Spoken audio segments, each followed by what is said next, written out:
It's 10:40, and what kind of happened here is our officers tried to make contact with anybody in the home. We initially had information that the suspect and possibly two others were in the home.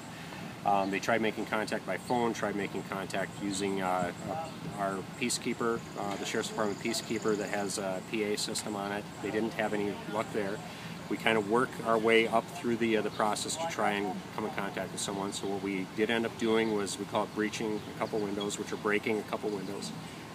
We deployed a distraction device, which is a device that sets off a loud bang, a bright light, hoping to get someone's attention or elicit a response from the house, and we didn't get anything there.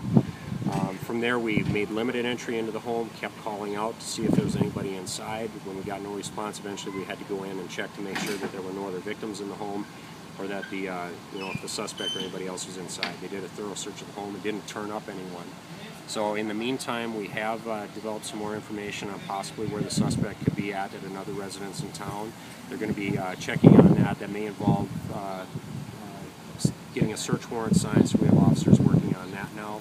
We also want to ensure the safety of that other house. It is a relative's home that we are going to be focusing on at this point, and we just want to make sure that any other relatives in the home are safe too. So that's our next step. Right now we are going to be moving out of the area here, kind of regrouping at the law enforcement center and figuring out our next plan.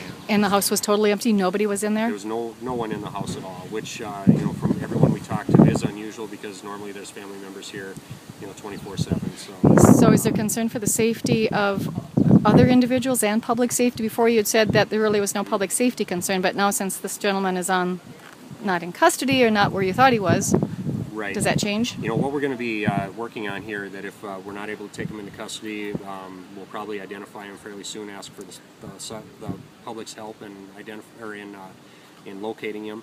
Right now, we don't have any reason to believe that anyone else is in danger, but we do have another relative that we're unable to get in contact with, which normally is very good about answering their phone. So we just want to ensure that person's safety.